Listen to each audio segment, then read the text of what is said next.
Dieu, les anges de Dieu, qui sont au service de Dieu. Dieu est tout puissant, bien entendu, et il peut utiliser qui il veut pour pouvoir accomplir ses desseins. Amen. Nous allons parler de l'être humain, ça sera dans le chapitre 5, la composition de l'être humain. Nous allons voir que l'être humain est esprit, corps et âme, selon 1 Thessaloniciens, le chapitre 5, le verset 23. Que le Dieu de paix lui-même vous sanctifie, l'esprit, l'âme et l'eau et le corps. Nous allons voir quelle est la fonction de chaque partie de l'être humain. Amen. Nous allons voir, nous allons parler de cela. Nous allons parler de la chute, une fois de plus. Nous allons parler de la loi.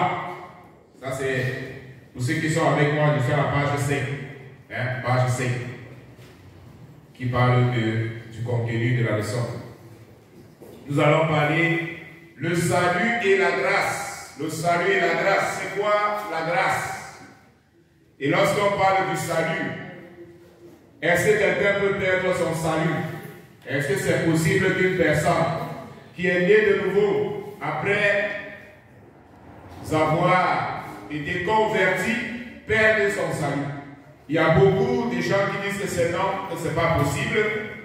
Et il y a d'autres qui disent que c'est possible qu'une personne puisse perdre son salut. Nous allons voir la différence de ce que la Bible dit. Parce que ce que les gens disent une chose. Mais ce que la Bible dit, c'est ça qui est plus important. Nous allons parler des œuvres du diable et comment vaincre l'œuvre de l'usurpateur. Amen. Nous avons un adversaire qui est le diable, qui est Satan. Et nous allons parler comment est-ce que nous pouvons vaincre l'œuvre de l'usurpateur. L'action du monde. L'action du monde, ça serait dans le chapitre 11. Le chrétien et le monde également. Nous allons parler des 3 grands ennemis. En réalité, nous pouvons dire 4 grands ennemis de l'homme. Et les 4 grands ennemis de l'homme, il y a quoi? Quels sont les ennemis de l'homme? Les ennemis du salut de l'homme. Quelqu'un peut m'aider? On a 4 grands ennemis pour le salut de l'homme. Premier ennemi, c'est quoi? Le monde, la chair. Le monde, la chair. Quoi d'autre? Oui, l'orgueil fait partie dans la chair. Le diable et les pensées. Amen. Nous allons parler de ces 4 grands ennemis. J'ai dit qu'il y a quoi? Il y a la chair. On dit ensemble la chair. Le monde, les pensées et le diable. Les 4 grands ennemis de l'homme. Allons-y ensemble. Les 4 grands ennemis de l'homme sont la chair, le monde, les pensées et le diable. Amen. Donc, voilà ce que nous allons déjà apprendre. Les 4 ennemis du salut.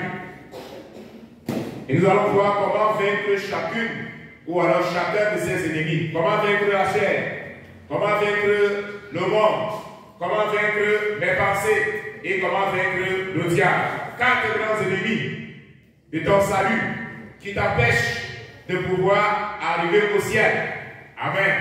Voilà pourquoi l'apôtre Paul, plus tard, il va dire, j'ai combattu le bon combat, j'ai gardé la foi. J'ai combattu le bon combat et j'ai gardé la foi. Donc l'apôtre Paul savait qu'il était dans une bataille spirituelle. Mais non pas seulement une bataille spirituelle contre le diable, contre les esprits malins, mais il était dans une bataille spirituelle contre lui-même. Alléluia. Dans 1 Corinthiens, le chapitre 9, le verset 27, il dit, je traite durement mon corps et je l'amène assujetti. Alléluia. Afin qu'après avoir prêché l'évangile, moi-même je ne viens pas à être disqualifié. L'apôtre Paul savait que sa propre chair pouvait l'empêcher d'aller au ciel. Voilà pourquoi il dit, je vous dis donc, Galates chapitre 5, marchez selon l'esprit et vous n'accomplirez pas les désirs de la chair. Alléluia. De la chair a les désirs contraires à ceux de l'esprit et l'esprit a le contraire à ceux de la chair. Il y a une bataille spirituelle, mais il y a également une bataille charnelle. Alléluia. Dans 1 Jean le chapitre 2, le verset 15, qu'est-ce que la Bible nous dit?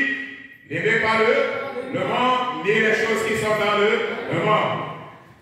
Si quelqu'un aime le monde, L'amour du Père est quoi en lui.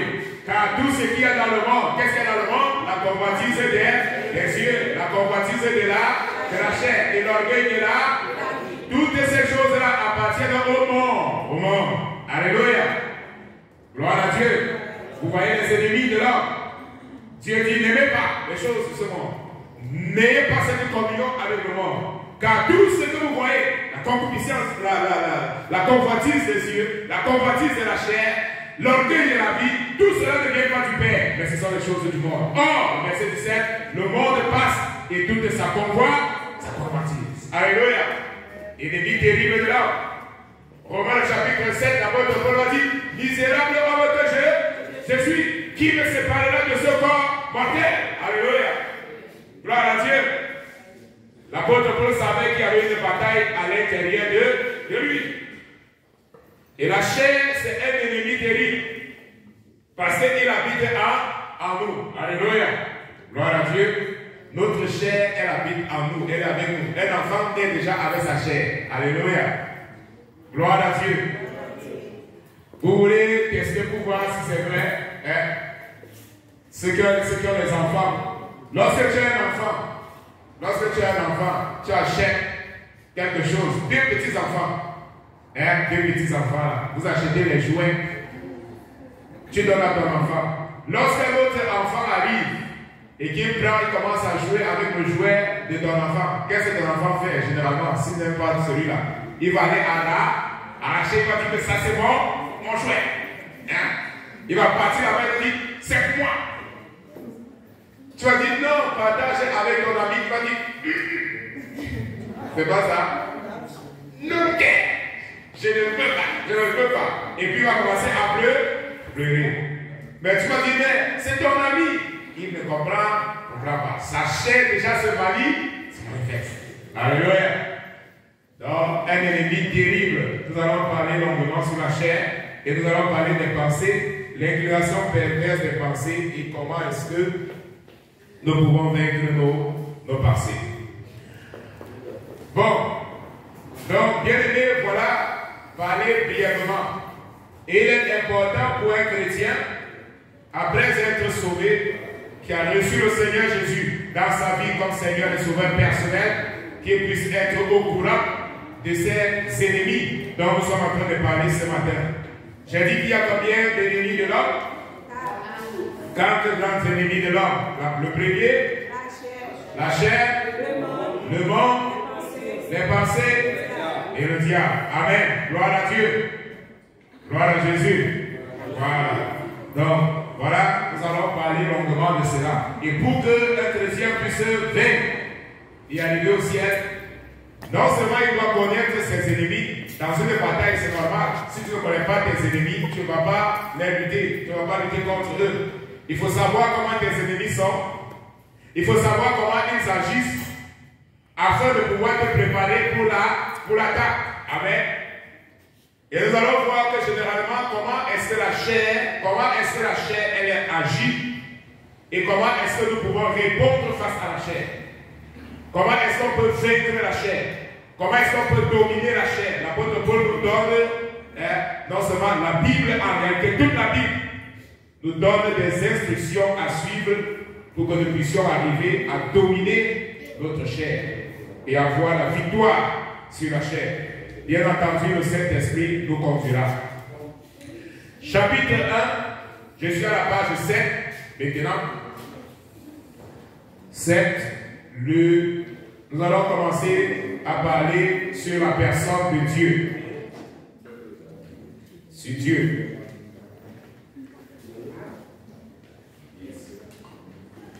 Nous allons parler sur Dieu. Dieu. Page 7. Mais avant que nous ne puissions parler sur Dieu, bien aimé, je veux que tu ouvres ta Bible dans le livre de Marc, bon, Jean, le chapitre 12. Jean, le chapitre 12. La Bible est en quoi? En français? Bon, tu vas lire. Quelqu'un aussi a une Bible en créole là-bas? Oui. Celui qui a la Bible en créole aussi va nous aider dans la lecture. Jean, le chapitre 12. Jean le chapitre 12, à partir du verset 1er. 6 jours avant fête délivrance, juif, Jésus tournait Bethanie, côté Lazare de Rétéa. Lazare, c'est l'homme qui était fait lever, sorti vivant de la mort. Verset 2. Pendant que là, il offrit manger. C'est Marthe qui t'a servi manger. Lazare même était parmi le monde qui était chita bon tabla avec Jésus. Laissa, Marie prend une bouteille de 1000 huiles, plein une odeur qui fait à qui on fait yorelina. Odeur ça te vend bien cher, il vide toute odeur sous pied Jésus. Après ça, les cieux achevé. Toute caille te plein sans odeur. Yon nan disciple Jésus, ça qui t'a pris trahi là, Judas Iscariote, dit comme ça. Pour qui ça yon pas de vendre odeur ça pour 300 goudes, yon t'a baillé pour l'argent ça. Li pas dit ça parce que il devait faire quelque chose vrai pour pauvre, mais parce que c'est volé, il était. C'est lui qui te kembe, qu'est-ce l'argent, il te comprend dans ça, il te mette la donne. Mais Jésus dit, quittez en repos, quittez conserver au dessin pour un jour, il y a mis comme dans cavo.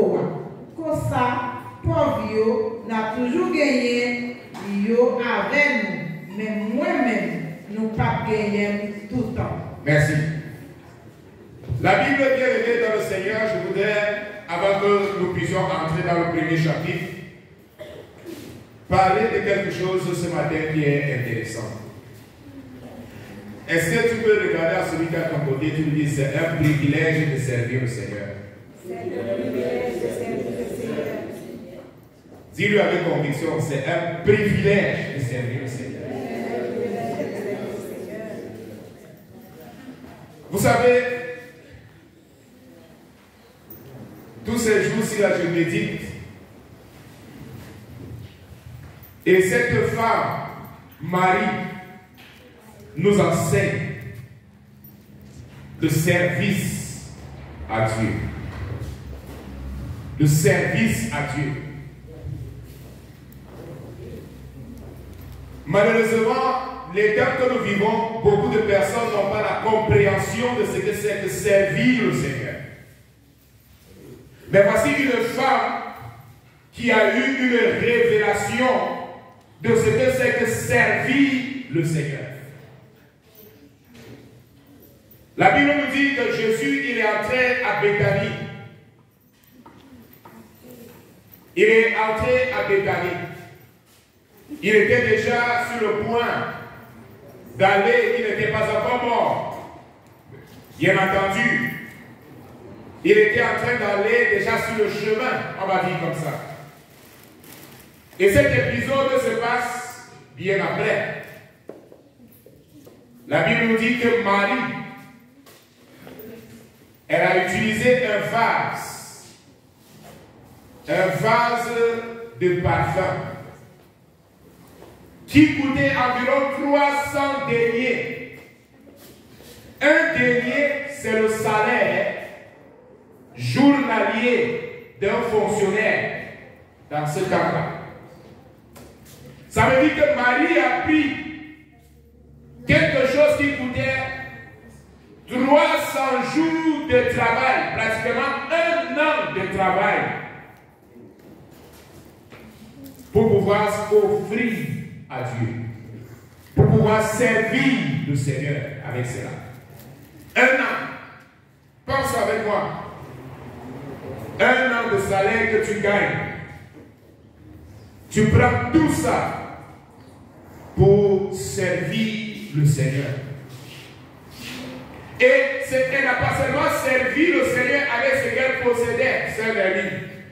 La Bible nous dit, après avoir brisé le vase, elle déverse le parfum sur les pieds de Jésus, sur sa tête, et elle prend ses cheveux.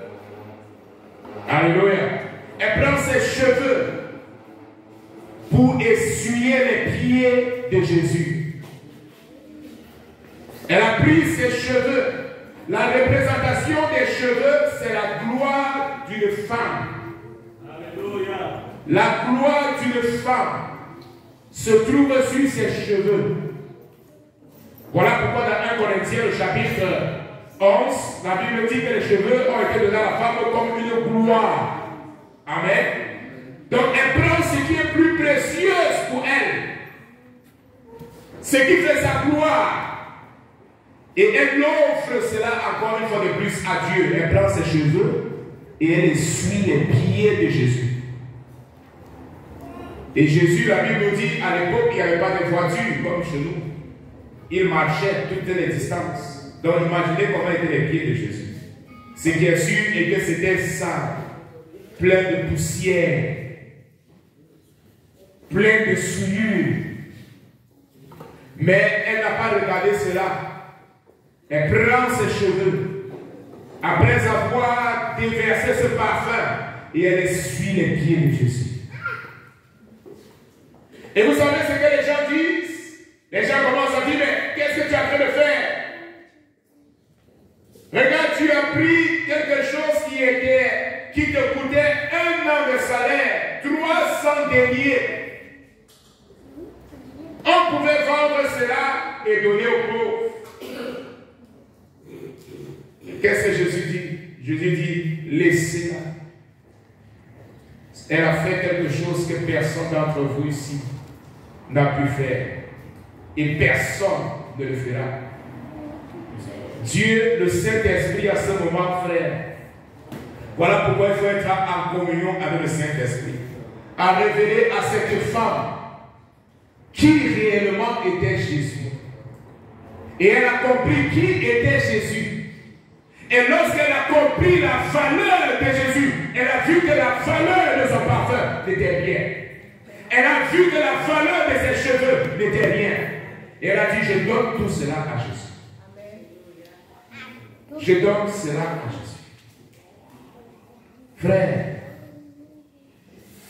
voilà pourquoi Jésus dit que je vous assure, partout dans le monde, là où l'évangile, la bonne nouvelle sera prêchée, on parlera toujours de ce que cette femme a fait.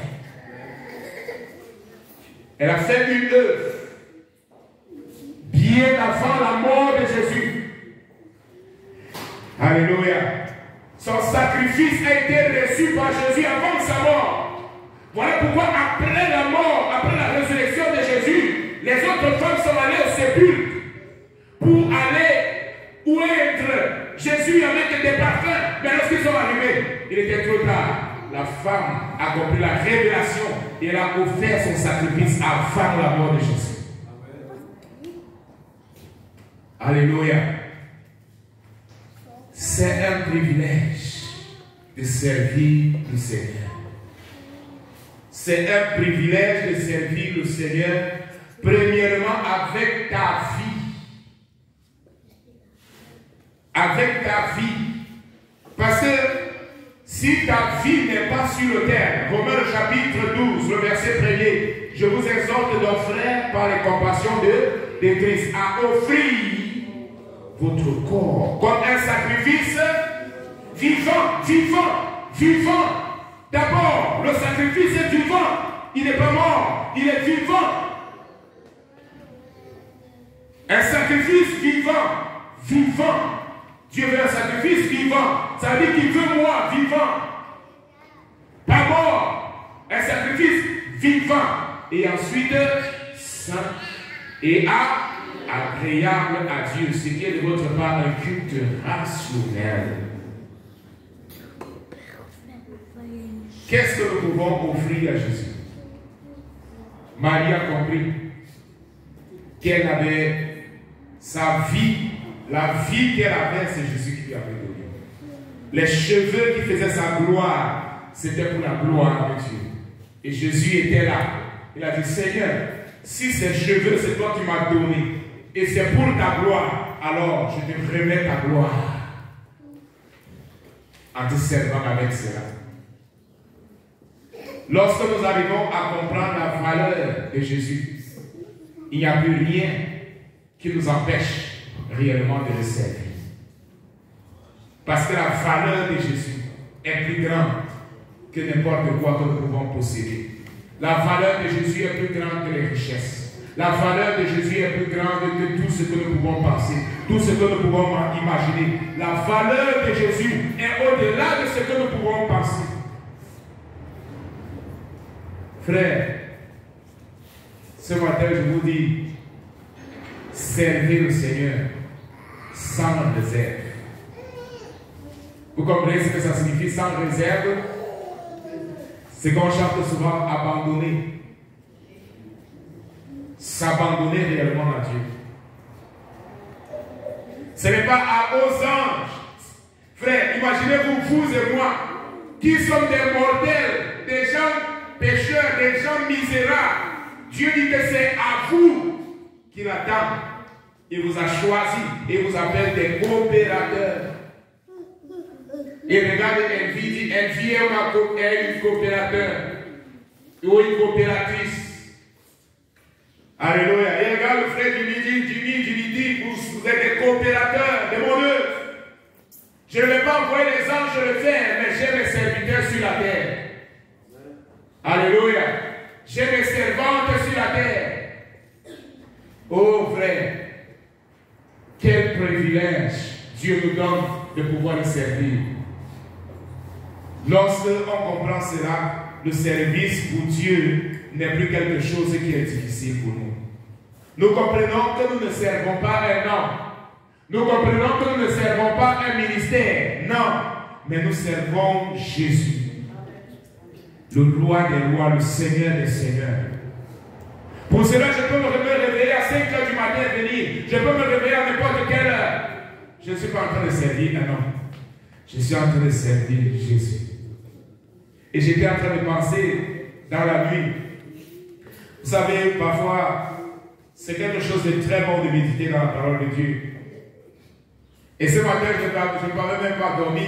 Mon sommeil est terminé à 1 heure et j'étais là à dire, Seigneur, j'ai besoin de dormir. Mais j'étais en train de méditer. Et je comprenais cette voix qui disait, quel privilège tu as. Quel privilège tu as de pouvoir servir le Seigneur. Tu sais même qui tu sers. Imaginez-vous, frère, si on appelle quelqu'un à servir, par exemple, dans la chambre des députés d'État de Rio Grande do Sul. Nous tous ici, on va sauter, on va dire, waouh, il a une promotion. Un seul de l'Ouest. Maintenant, ton chef là-bas. Maintenant, on t'appelle là-bas, on va travailler là, chef d'État. Ici, à Rio Grande do Sul, tout le monde va venir dire, ah, alléluia. Et si on t'appelle encore plus lent, là-bas, à Brasilia, député fédéral, là-bas, c'est encore le top.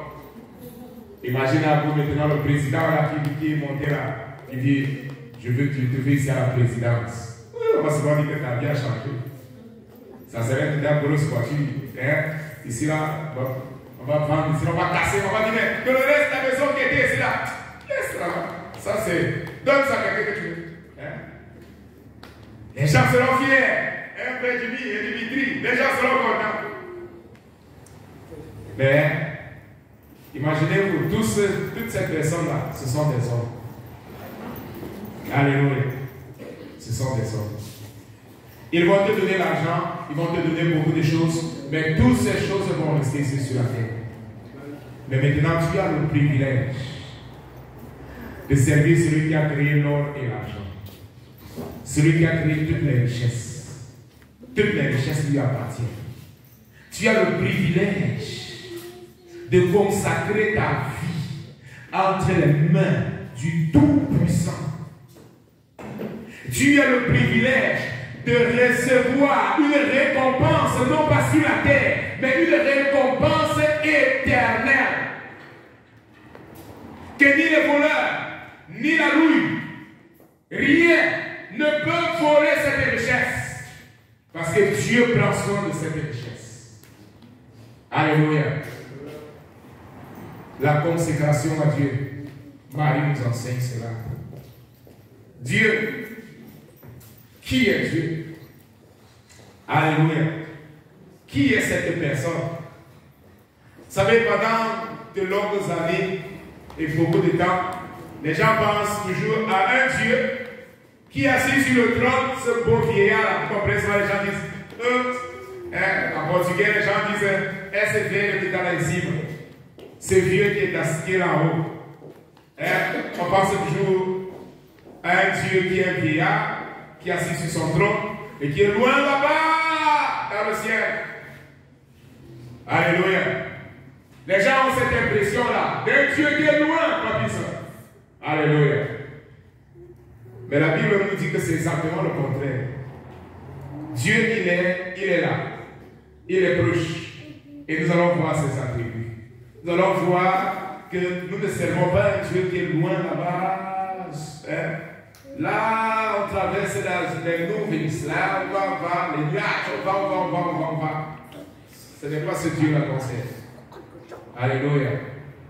Nous servons un Dieu qui est ici, qui est présent et qui est avec nous. Dieu, qui est Dieu? Matthieu le chapitre 11, verset 27. Matthieu le chapitre 11, verset 27, je suis à la page 7. Et ceux qui ont la Bible peuvent retourner la Bible. Matthieu le chapitre 11, verset 27. Ceux qui viennent d'arriver, les livres sont disponibles là-bas auprès du frère Estérus. Donc, si tu n'as pas encore le livre, vois le frère Estérus là-bas.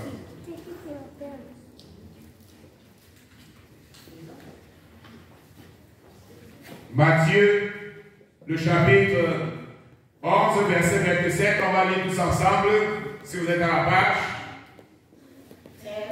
1, 2, 3, Matthieu 11, 27. Personne ne peut, on va lire 1, 2, 3, personne. Non, vous n'êtes pas à la page. Matthieu, le chapitre 11, verset 27. Ceux qui ont la Bible, ouvrez la Bible, non? Verset 27.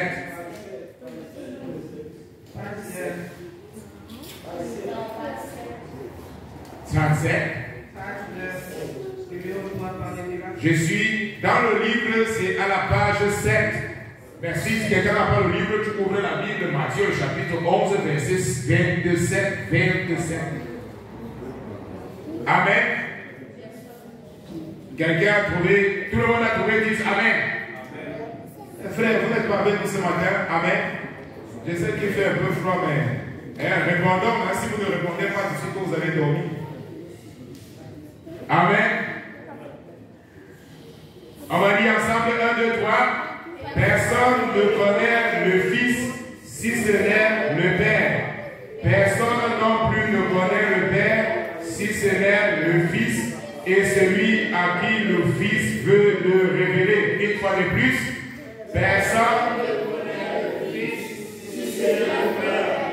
Personne non plus ne connaît le Père si ce n'est le Fils et celui qui a le Fils veut le révéler. On va lire en créole. Papa, répète-moi toute bagaille. Personne par contre qui laisse mon petit là et c'était papa. Pour ça tout, personne par contre qui laisse mon papa et c'était petit là avec mon petit là qu'on aime. Amen. Donc, bien aimé, personne ne connaît Dieu si ce n'est le Fils. Et personne non plus ne connaît le Fils si ce n'est le Père et à qui le Fils veut le révéler. Introduction, nous allons lire, comme j'aime bien le faire. 1, 2, 3, ceux qui sont à la page. Étudier Dieu est un défi. Si l'homme ne peut même pas découvrir les secrets de l'univers, il n'a sûrement pas la condition ou les conditions nécessaires pour comprendre le Créateur de toutes choses. Par conséquent, en étudiant la doctrine de Dieu, nous devons comprendre notre limite et accepter ce que la parole de Dieu nous révèle. En créole, Deutéronome, le chapitre 29, le verset 29. En créole, Deutéronome 29. Deutéronome 29. Si quelqu'un aussi a la Bible, tu peux ouvrir Deutéronome 29. Donc, pendant qu'il ouvre la Bible dit étudier sur Dieu, bien entendu, c'est quelque chose d'extrêmement difficile. C'est quelque chose qu'on ne fait pas avec l'intelligence humaine. Quelqu'un qui va dire que ah, je connais Dieu, en réalité c'est parce que la personne ne connaît pas Dieu. Parce que Dieu ne peut pas être compris dans toute son étendue. Amen. Nous comprenons Dieu à partir de ce que lui, il nous révèle. Donc si quelqu'un dit qu'il a la plénitude de la connaissance de Dieu, c'est un orgueilleux, c'est un menteur et il ne connaît pas Dieu. Alléluia. Parce que Dieu se révèle à nous. Et automatiquement, la Bible ne nous dit pas que Dieu se révèle totalement. Il est impossible de comprendre totalement Dieu. Deutéronome 29.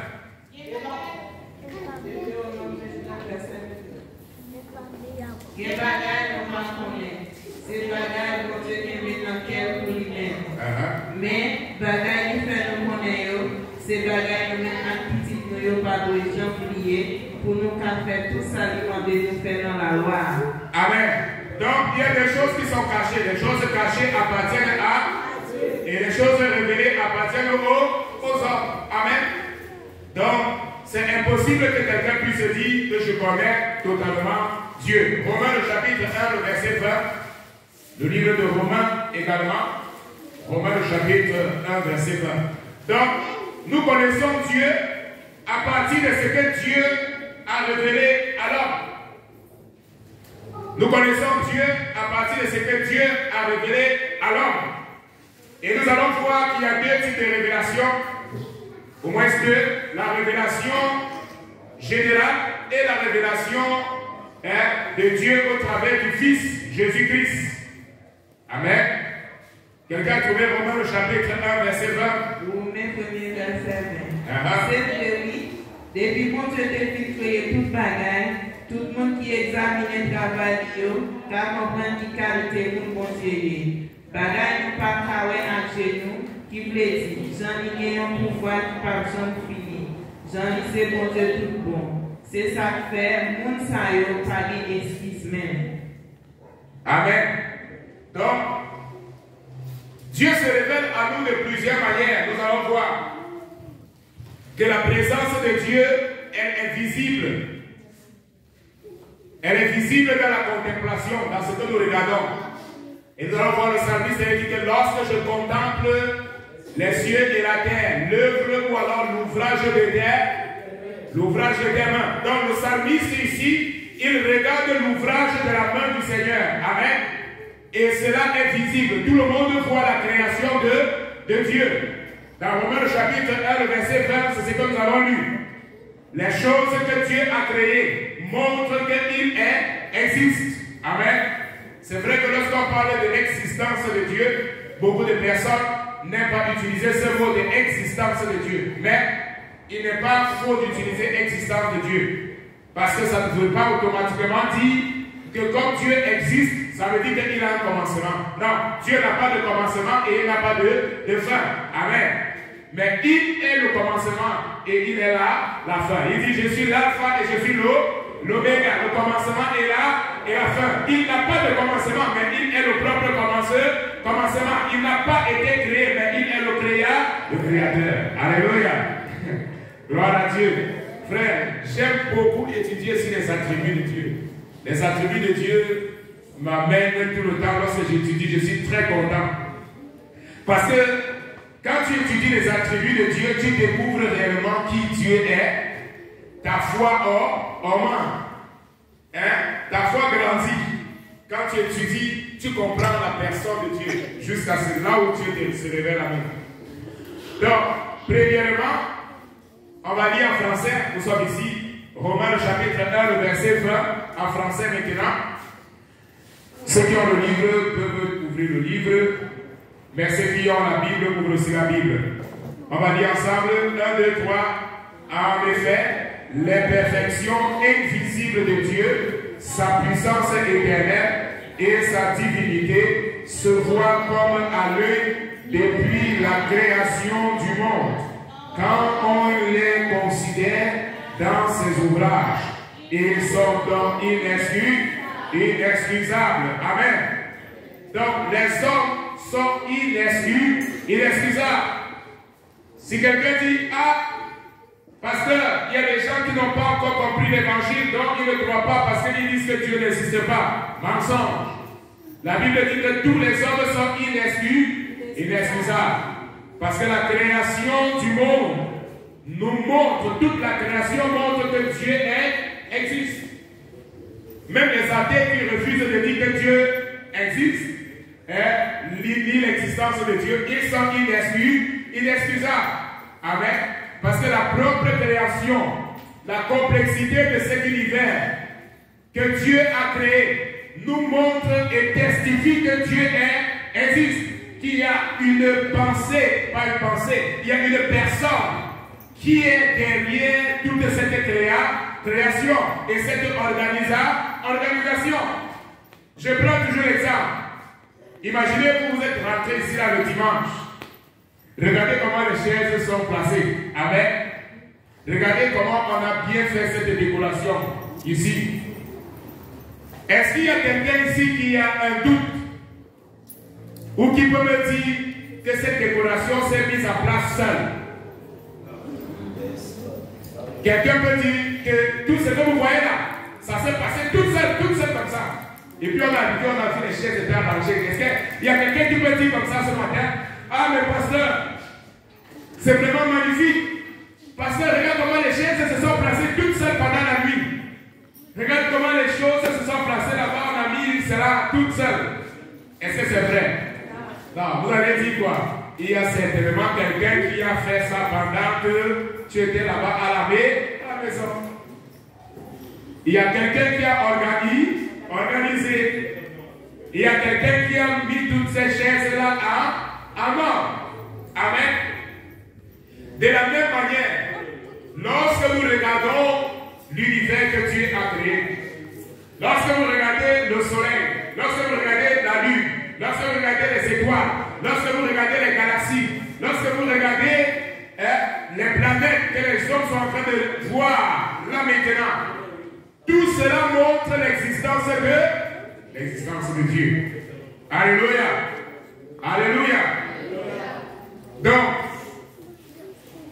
la contemplation, c'est la première des choses que tout le monde voit. Tu n'as pas besoin d'être chrétien pour savoir que Dieu existe. Amen.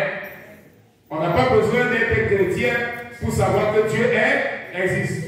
On n'a pas besoin d'aller à l'église pour savoir que Dieu existe. Amen. Parce que Dieu a mis dans l'univers ses empreintes. Que lorsque tout le monde regarde, on voit ici empreinte de Dieu, empreinte de Dieu, empreinte de Dieu, empreinte de Dieu. Alléluia. Il y a les empreintes de Dieu dans tout ce que Dieu a créé. Donc je ne vais pas à l'église pour savoir que Dieu existe. Parce que l'existence de Dieu est visible. Vous comprenez la différence, frère? Amen. Donc beaucoup de gens parfois disent, ah mais pasteur, ceux qui n'ont jamais entendu parler de l'évangile, comment est-ce que Dieu va les juger? La Bible dit qu'ils sont inexcusés. Ils savent que Dieu existe. Amen. Tous les hommes savent que Dieu existe. Il n'y a personne qui ne sait pas que Dieu n'existe pas. Parce que lorsque, au moins c'est la personne qui a les yeux. Et même si la personne n'a pas les yeux, il y a quelque chose en lui qui va dire que tu n'es pas le fruit du hasard. Alléluia. Non caillé du cerf. Non.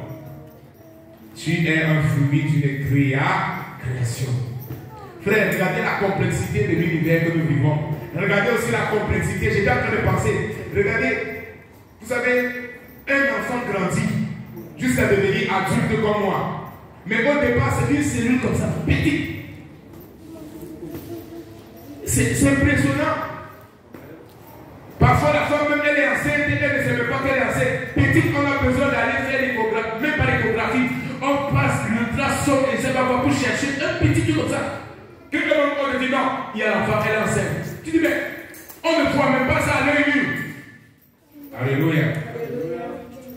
Comment est-ce qu'elle va grandir, et après tu vas voir, deux yeux se placent comme ça, parallèle. Vous regardez, il y a une parfaite symétrie comme ça. Deux yeux, vous faites comme ça, c'est une symétrie. Parfait. Une petite cellule comme ça. Elle grandit, au fur et à mesure qu'elle grandit, elle se place en ordre. 5 doigts là-bas, 5 ici, 5 orteils là-bas, 5 là-bas. Ça va, ça grandit, ça grandit, ça grandit, ça grandit. Et les gens disent, Dieu n'existe pas. Dieu n'existe pas. Non. Qui est père, il faut être plus qu'un chrétien. Quand tu prends cet enfant-là, plus encore, un peu le test, tu prends l'enfant-là, tu vois, il a ton visage. Qui a mis ça là-bas? Tu regardes le texte. Ah, mais elle a les yeux de sa mère que j'ai épousée. Qui a mis ça là-bas? Alléluia. Comment est-ce que tu m'as dit que tu n'existes? N'existe pas. Tu n'as pas besoin d'aller à l'église pour que le pasteur te dise que tu existes. Tu vois les merveilles de Dieu. Tu vois les merveilles de Dieu. C'est là. Alléluia. C'est quelque chose de fantastique, frère. Et cette science est compliquée. Après, vous allez lire vous-même. Ici, à la page 8, il y a toute la description de l'univers. Mais je ne vais pas lire cette description de l'univers. Après, vous allez vous-même lire pour voir les galaxies et tout ce qui existe. Que Dieu a créé. Que la propre science reconnaît. Et dit que tout ce que nous voyons là, c'est le fruit du miracle. Les gens disent que c'est le Big Bang qui s'est passé. Et tout le temps, je dis, si c'est le Big Bang, qui a même fait ce Big Bang là? J'ai dit, ne peut pas avoir une explosion, comme j'ai dit. Vous arrivez quelque part et vous trouvez les chaises arrangées, vous dites que tout ça c'est le hasard. Non, tu vas dire que c'est aimé à quelqu'un qui a fait. Et c'est quelqu'un-là, tu vas arriver à Dieu. Tu vas arriver à Dieu. Parce que si c'est quelqu'un, tu vas comprendre que premièrement, ce n'est pas une personne physique. Deuxièmement, cette personne doit être plus grande que ce qu'il a créé. Alléluia. Je ne peux pas donner quelque chose que je n'ai pas. Vous comprenez? Je ne peux pas donner, je ne peux pas créer quelque chose qui est plus grand que moi. Donc, tu vas comprendre que ce que tu as créé, c'est quelqu'un qui a créé ce que toi tu ne comprends pas est plus grand que ce qu'il a créé. Et il est plus grand que toi. Et tu dois te humilier devant lui et dire, oui, je le connais, que tu as créé toutes les choses. Alléluia.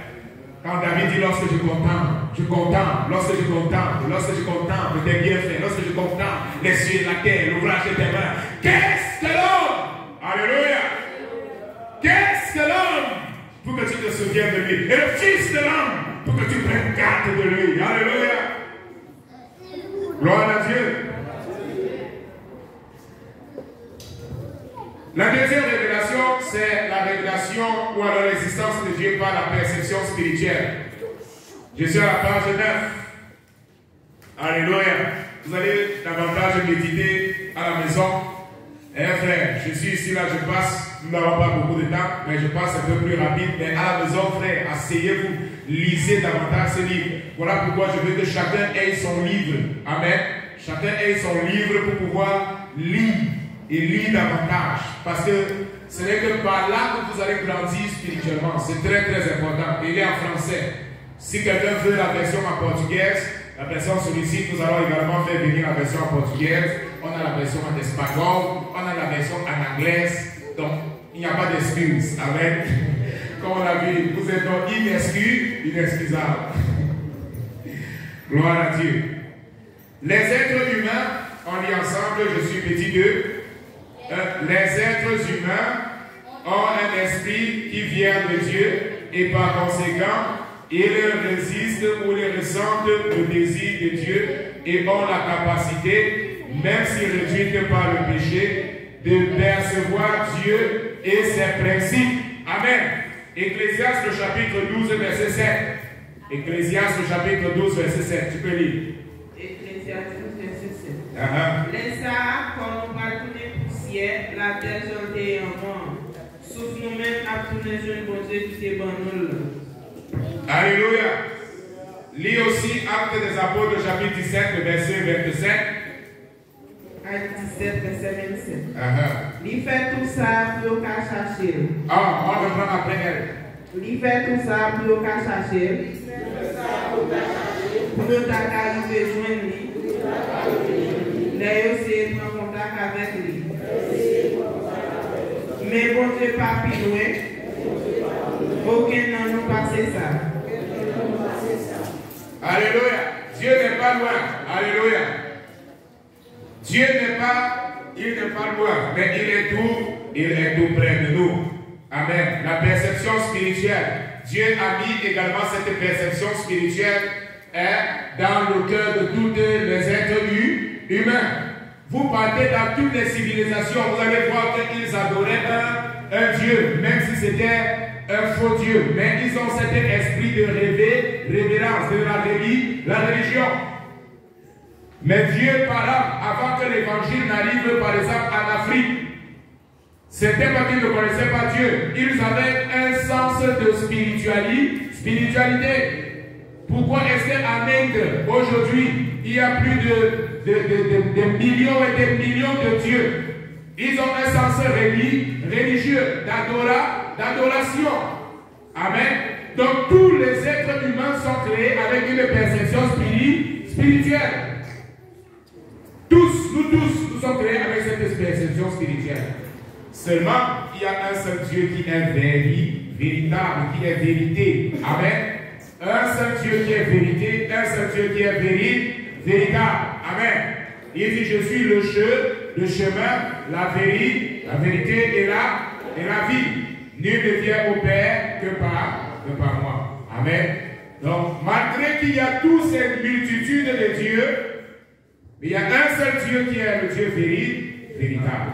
Donc, tous les êtres humains ont la perception spirituelle, la contemplation, la perception spirituelle, et le dernier, la révélation.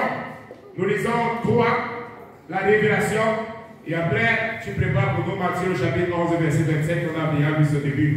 1, 2, 3, Dieu se manifeste aux hommes par la révélation de sa parole et de son Christ. Toutes choses m'ont été données par mon Père, et personne ne connaît le Fils si ce n'est le Père. Personne non plus ne connaît le Père si ce n'est le Fils, et celui à qui le Fils veut le révéler. Amen. Donc, nous avons vu Pauline en créole. Matthieu 11, verset 27. Papa présente toute bagaille. Personne par contre qui laisse mon petit laïe, excepté papa. On s'appuie. Personne par contre qui laisse mon papa, excepté petit là. À mon petit là, je fais qu'on est. Donc, nous voyons bien aimé que Dieu, il se révèle par la contemplation, par la création que Dieu a faite. Les hommes parviennent à voir l'existence de Dieu. Deuxièmement, Dieu se révèle par la perception spirituelle. En nous, nous avons le sens d'adoration que Dieu a mis en nous. La troisième révélation, c'est la révélation. Alléluia. Dieu se révèle, mais il se révèle par qui? Il se révèle par son Christ. Il se révèle par Jésus-Christ. Hébreux, le chapitre 1. Alors dans le livre d'Hébreux, nous allons voir ça, ce que la parole de Dieu nous dit. Dans le livre d'Hébreux, le chapitre 1, à partir du verset 1er.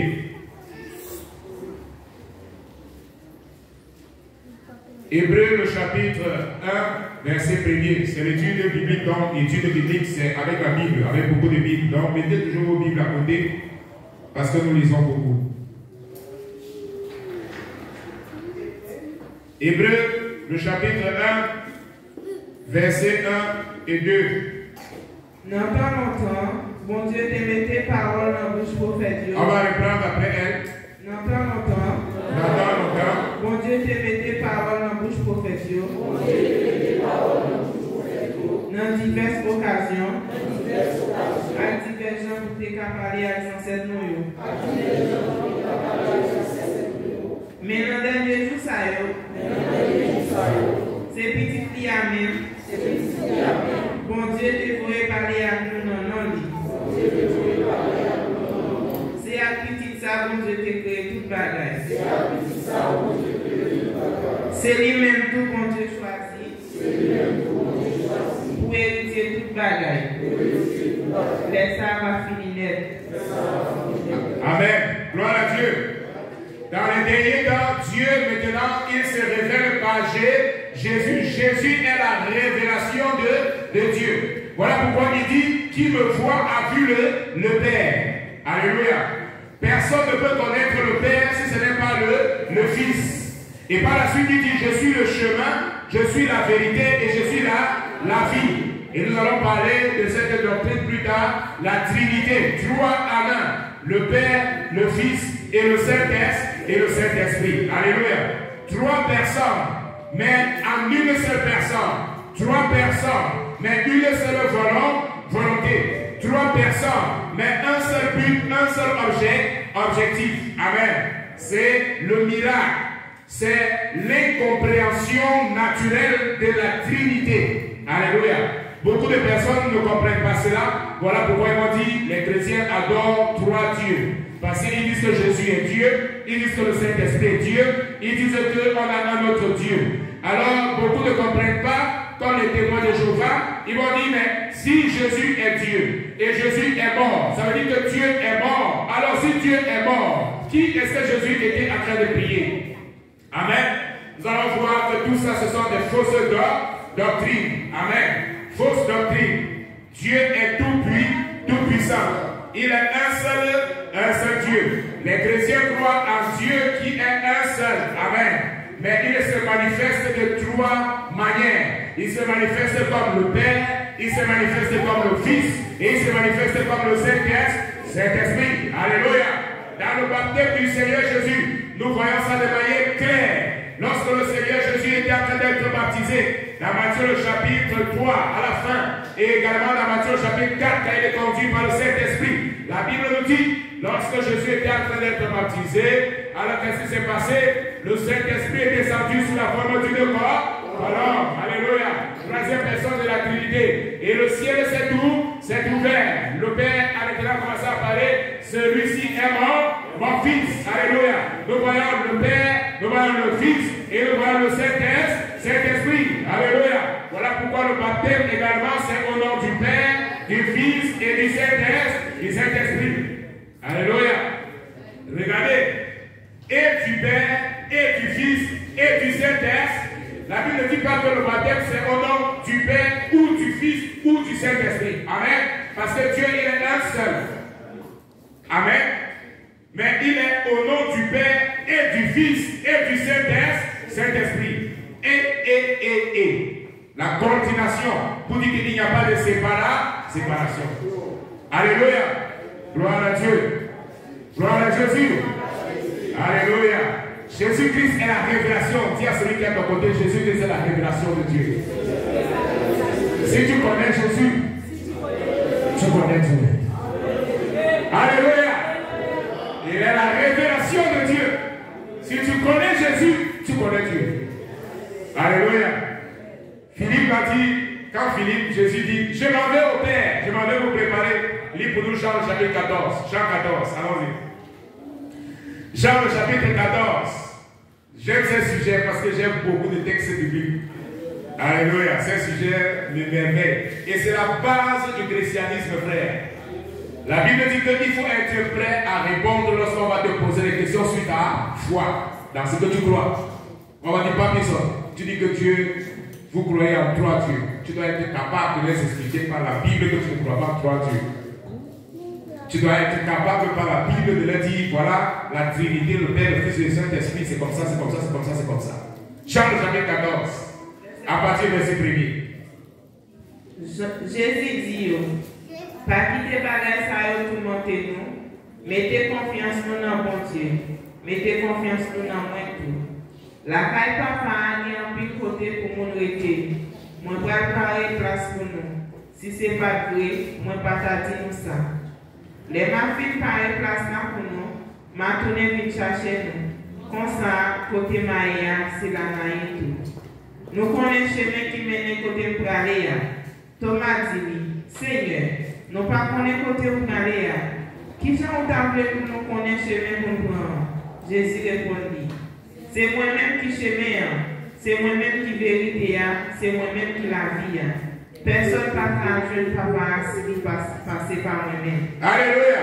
Donc, les gens qui veulent prendre un autre chemin pour arriver à Dieu, ils sont en train de perdre leur temps. Jésus dit, je suis le chemin. Je ne suis pas l'un des chemins. Parce qu'il n'y a pas plusieurs chemins. Parce qu'il y a un seul chemin. Alléluia. Et il dit, je suis la vérité. Il n'y a pas deux vérités. Il y a une seule vérité. Il dit, je suis la vie. Et la vie qu'il est en train de parler, ce n'est pas une vie physique. C'est Zoé, la vie de Dieu. Alléluia. Il dit, je suis cette vie-là. Si quelqu'un n'a pas cette vie, la personne ne va pas arriver à Dieu. Alléluia.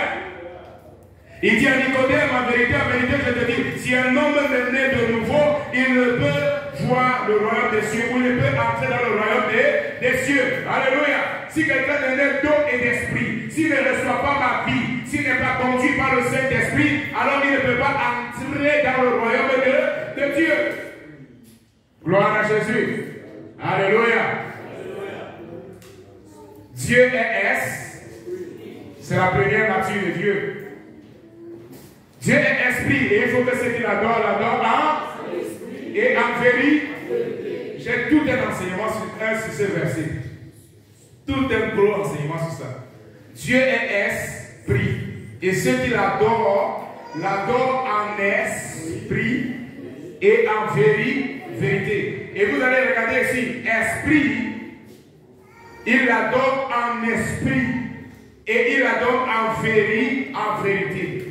Vous allez voir que dans une véritable adoration, l'adoration est à Dieu, elle est conduite par le Saint-Esprit et elle est reçue par Jésus.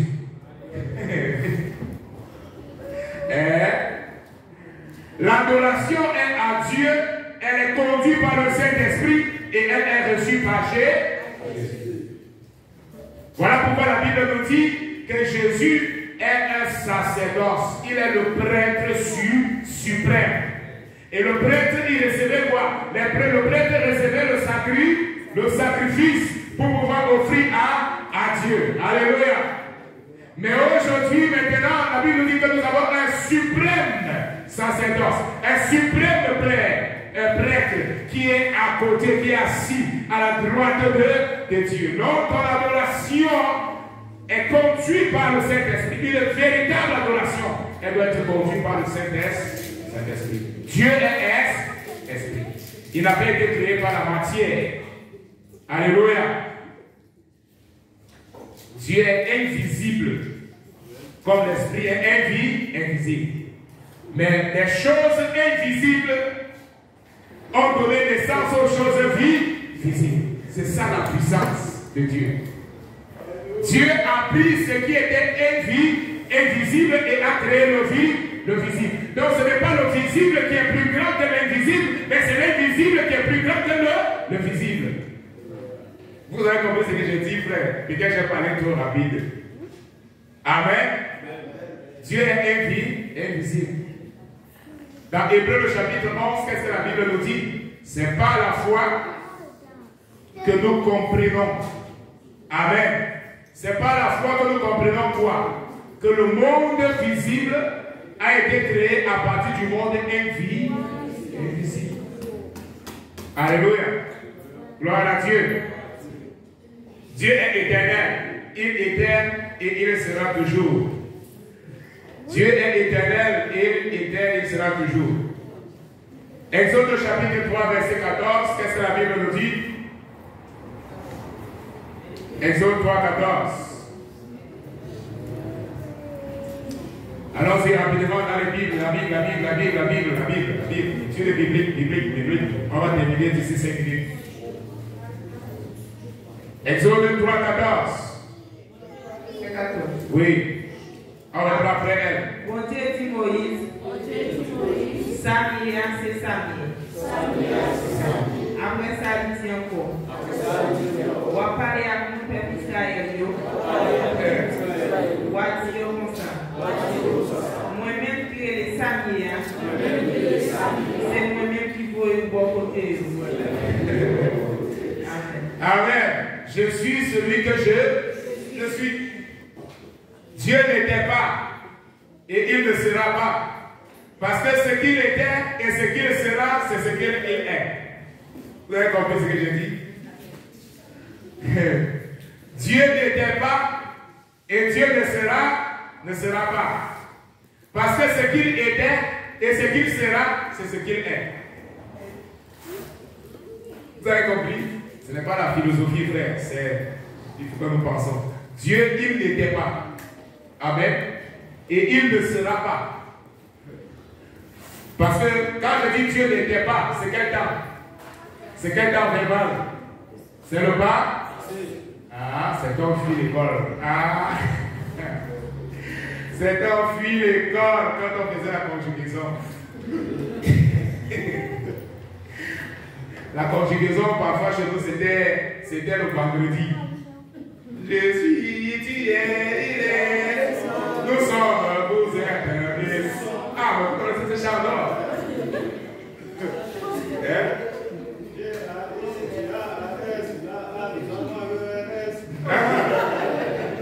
Non, c'était comme ma fille, c'était à l'école.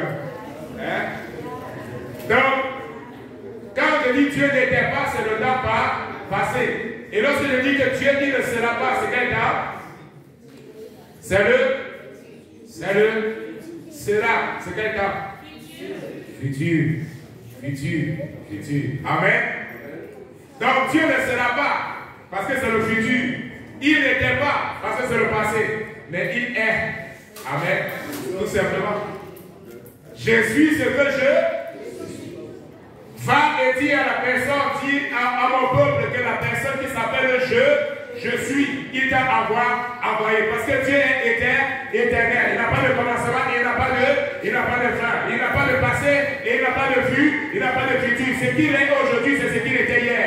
Ce qu'il sera demain, c'est ce qu'il est aujourd'hui. Alléluia. Il est le même hier, aujourd'hui et éternellement. Dieu est éternel. Ça, c'est le principe que nous devons comprendre. Alléluia. Les années peuvent passer, le temps peut passer, mais Dieu, il ne change pas. Alléluia. Dieu est inébranlable. Le troisième point, et nous terminons par là. Dieu est inébranlable. Somme le chapitre 90, verset 2.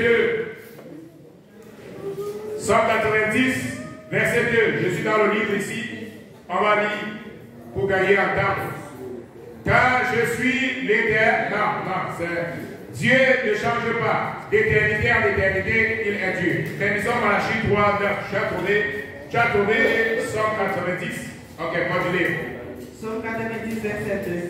Encore même pour te créer mon Dieu, encore pour te faire la terre à tout ça qu'il a dans, depuis tout temps, à tout temps, c'est mon Dieu ouillé. Depuis tout temps, à tout temps, c'est mon Dieu ouillé. Depuis tout temps, à tout temps, c'est mon Dieu ouillé. Regardez, la Bible dit qu'avant même que toutes ces choses-ci existent, avant que tout cet univers existe, d'éternité en éternité, Dieu est Dieu. Alléluia. Il ne change pas. Gloire à Jésus. Donc les gens qui disent que notre monde a 7 milliards d'années et ils pensent que c'est beaucoup. La Bible dit que Dieu était déjà éternel avant la création du monde. Un vrai barbison.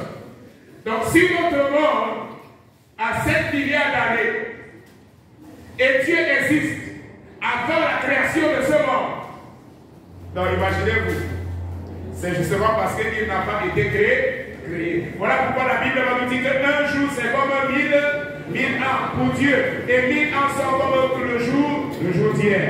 Parce que pour Dieu, le jour d'hier et 1000 ans, c'est la même chose. Dieu n'est pas influencé par le temps, Dieu n'est pas influencé par l'espace. Il n'y a rien qui limite Dieu. Alléluia. D'éternité en éternité, Dieu est Dieu. Gloire à Jésus. Gloire à Dieu.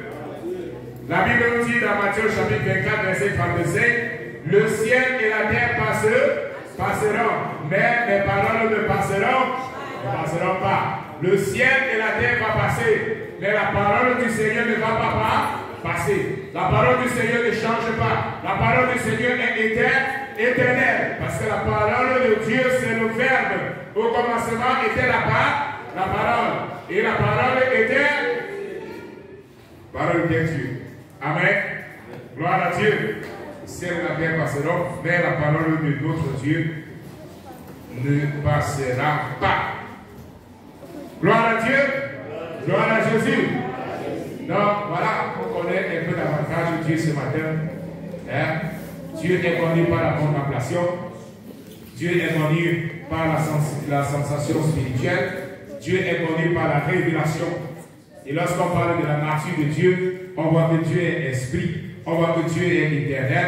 On voit que Dieu est immuable. C'est-à-dire qu'il ne change pas.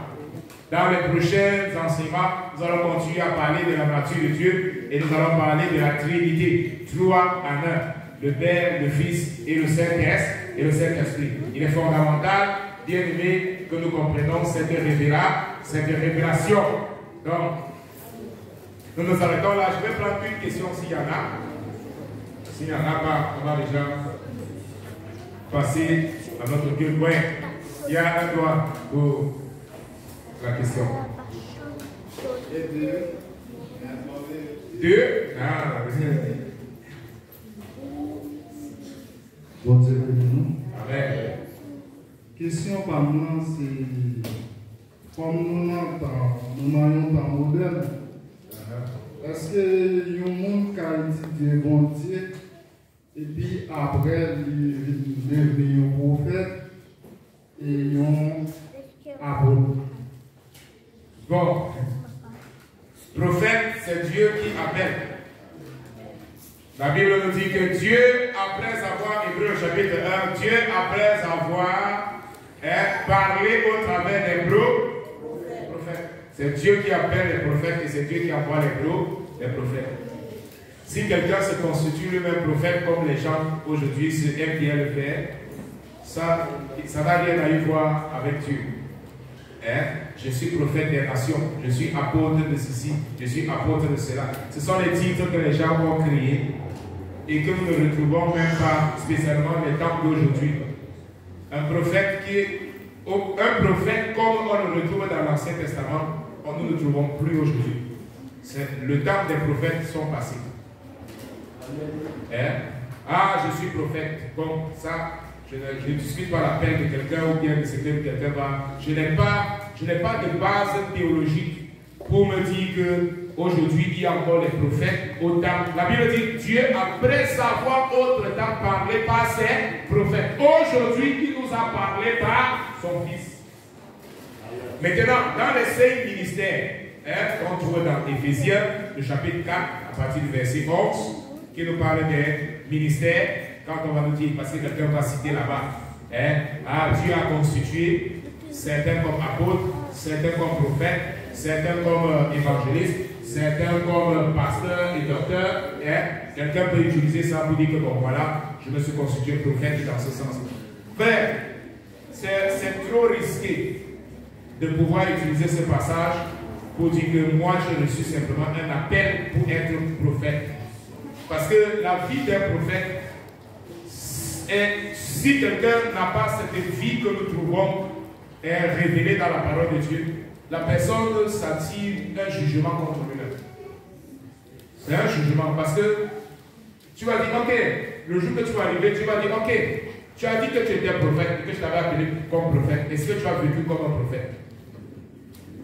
Tu connais comment les prophètes ont vécu? Vous connaissez comment Élie a vécu?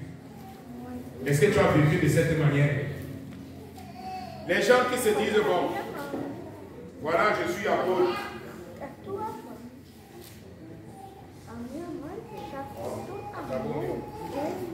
Voilà, je suis apôtre ou bien je suis quoi que ce soit. Regarde.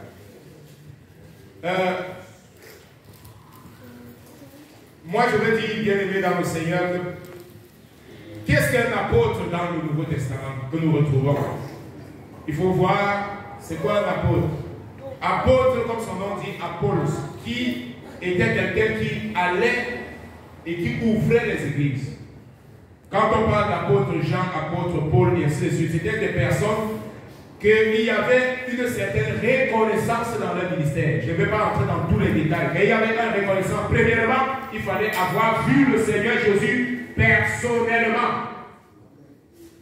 Pourquoi est-ce que Paul était apôtre? Parce qu'il a rencontré le Seigneur Jésus. Il était considéré comme l'un des critères, c'est qu'il fallait voir Jésus. Il fallait recevoir ton appel particulièrement de Jésus. Mais aujourd'hui, beaucoup de gens disent, il a eu une vision, j'ai vu Jésus, j'ai vu l'autre, et puis je suis devenu apôtre. Bon. Parce que là, il a été droit. Jésus dit dans pas longtemps. Dans pas longtemps, mon Dieu va dévoiler comment travailler ça, avec aucun monde sur la terre. Mais il y a avec pouvoir Saint-Esprit, il dévoiler le bail, nous limiter à part pour servir apôtre à prophète. Mais c'est créa, c'est dans Jésus-Christ. À pouvoir, bon parole. Frère, quel est le rôle d'un prophète dans l'église? Et je fais cette différence. Il ne s'agit pas de prophètes comme on le trouve dans l'Ancien Testament. Qu'est-ce que la Bible est en train de parler ici? Il est en train de parler de quelqu'un qui a reçu le don de prophète. Un prophète tel que nous le trouvons dans le Nouveau Testament, ses prophéties, ce qu'il a comme message, exhortation, encouragement, et il annonce ce que Dieu va agir. Donc, il a dans son message exhortation, encouragement, et il doit annoncer quelque chose. Ainsi parle l'Éternel, ainsi parle l'Éternel. Hein? Exactement, c'est quelqu'un qui avise. Dieu a par exemple un châtiment pour une personne ou pour une église. Donc il est là pour renvoyer l'église sur le droit chemin. Mais il est en dessous du pasteur.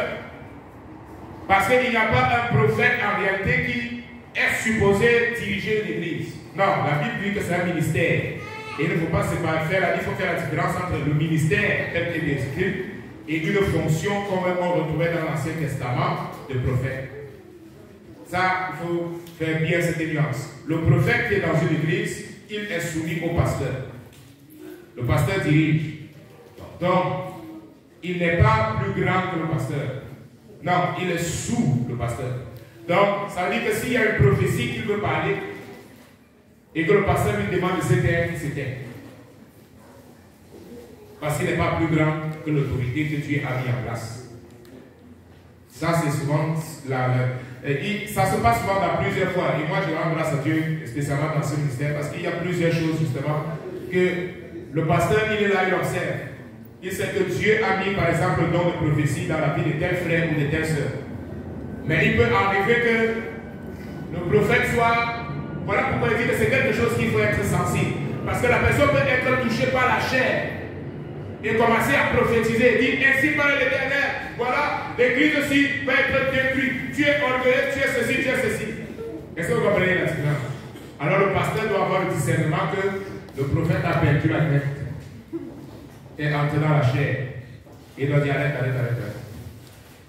Et remettre l'église dans l'ordre. Parce que dans la présence de Dieu, tout doit se faire avec ordre et décence. Mais il y a beaucoup d'enseignements sur ça.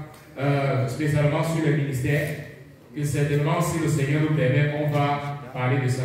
Apôtre, c'est quoi être un apôtre? Quelles étaient les caractéristiques de l'apostolat? Nous allons voir que pour être apôtre, la première des choses, c'est qu'il fallait avoir vu le Seigneur Jésus personnellement. Est-ce qu'aujourd'hui encore, on a les apôtres? Dans le ministère, nous n'avons pas d'apôtres. Parce que nous comprenons que c'était une fonction qui avait été réservée dans un temps déterminé à cette époque-là pour l'église primitive. Donc, et qu'est-ce que peut être une fonction d'apôtre aujourd'hui? C'est quelqu'un qui ouvre l'église, qui fait ceci. Il entre dans un endroit là où les gens ne sont pas encore entrés. Il ouvre, il établit l'église là. Et il a vu le Seigneur Jésus. Donc, mais aujourd'hui, nous n'établissons plus les gens comme apôtres et ainsi de suite. Parce que je trouve quand même que c'est trop osé de se donner un titre comme l'apôtre Pierre. Ah, je suis comme l'apôtre Pierre, apôtre Jean, apôtre tel, apôtre... Bon, les gens vont dire que, ah, mais c'est Dieu qui donne, ce n'est pas moi, ce n'est pas pour ma gloire. Mais vraiment, je trouve qu'il faut faire très attention avec les titres comme ça. C'est très dangereux. Les hommes aujourd'hui, frère, moi je l'écoute, les gens aujourd'hui veulent plutôt les titres mais ils ne prennent pas la responsabilité du titre. Oui, parce que les titres me donnent beaucoup de choses. Quand j'entends les gens, apporte, arrivé, apporte. Ça donne plutôt ça, l'orgueil. Mais ça ne donne pas, il n'assume pas la responsabilité, la charge d'un apôtre. Vous connaissez un apôtre qui est mort bien comme ça? Vous connaissez un apôtre qui était riche? Dans la Bible, dans les 12 apôtres que nous avons vus, qui avait les Mercedes, qui avait les ceci, les palais, il n'y en a pas. Mais regardez les apôtres d'aujourd'hui. Hein? Ils ont les barres ici, là, encore. C'est apôtre, regarde, c'est pas là. Les gens sont tout autour, ses membres souffrent, mais il a une barbe de 60 000 réals, de combien de réals? Les gens sont tout autour de lui souffrent. C'est triste, les frères, et ça c'est la vérité. Et beaucoup de gens sont remplis dans ces églises-là. Ils voient que c'est le pasteur seul qui s'enrichit. Hein? Là, je suis apôtre, c'est l'homme de Dieu, c'est l'homme de Dieu, c'est l'homme de Dieu. Vraiment, c'est plus un blasphème aujourd'hui que vraiment un serviteur. Et les gens utilisent, ah mais le serviteur mérite son salaire. Ah, si le président de la République arrive par exemple au Brésil, on ne va pas le mettre dans une limousine. Mais tu es président de la République. Si tu veux être président de la République, va être président de la République et cherche des limousines. Ah, mais pourquoi les hommes d'affaires, ils sont riches là-bas et on ne peut pas me bénir avec ceci ou me bénir avec cela. Frère, vis dans la simplicité et vis au niveau du coût de vie de ton église. Il y a des choses que même si tu es milliardaire, tu ne dois pas avoir si tu es dans une église où il y a la nécessité. C'est clair. Donc, c'est l'orgueil des gens, Maman Rose, qui fait en sorte que les gens veulent avoir les titres pour faire la différence. C'est comme toi, tu viens aujourd'hui. C'est l'orgueil des hommes qui créent ce titre-là. Regardez que les apôtres n'avaient pas ces problèmes-là. L'orgueil des hommes. Parce que imagine, tu arrives aujourd'hui dans l'église, tu te convertis. Tu vas évoluer, tu deviens pasteur. Moi, je suis pasteur, tu es pasteur. On nous appelle nous deux pasteurs. Sauf que moi, je suis dans le ministère, ça fait 50 ans. Il faut qu'il y ait un titre qui nous met la différence. Et puis, qu'est-ce qu'on crée? Apôtre. Pour dire que je suis différent de lui. Je suis devenu apôtre. Lui, il est seulement pasteur. Moi, je suis apôtre. Bishop. Après, quand il va grandir aussi, il va devenir apôtre. Il faut que je crée un autre titre. Archi-apôtre. Et on va créer le titre. C'est pas ça, c'est pas ce que vous voyez là, dehors. C'est ce que vous voyez, non? On a créé apôtre. Après un temps, on a créé bishop. Après, on a créé archibishop. D'ici peu, ils vont créer pape comme l'église catholique. C'est ça. Ils critiquent l'église catholique. Ils disent, ah, on ne dépend pas des papes, on ne fait pas ceci. Ah, le pape là-bas à Rome. Mais ils font la même chose. La même chose. Ils critiquent, mais ils font la même chose. Ils sont 2 fois plus condamnables ou condamnés dans leurs erreurs qu'ils font. Ne cherchons pas les titres, frère. L'humilité précède la gloire. Jean-Baptiste, la Bible dit le plus grand prophète. Le plus grand prophète de tous les prophètes qui sont nés de femmes. Jésus a donné, ce n'est pas moi, ce n'est pas le pasteur Silas, de tous les prophètes qui sont nés. Jean-Baptiste a été le plus grand de tous les prophètes. Mais qu'est-ce que Jean-Baptiste mangeait? Churrasco piquant, c'est ça? Quelle était la nourriture de Jean-Baptiste?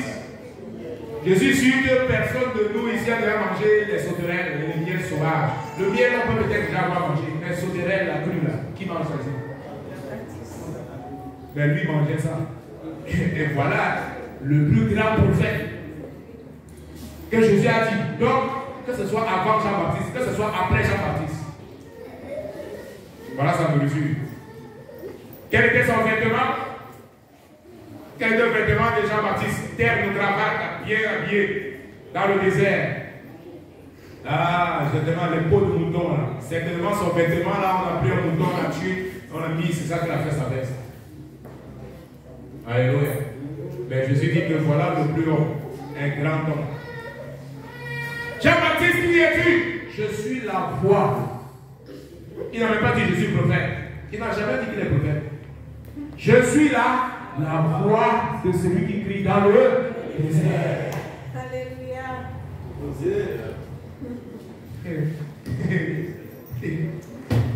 Aujourd'hui, personne ne veut être une voix.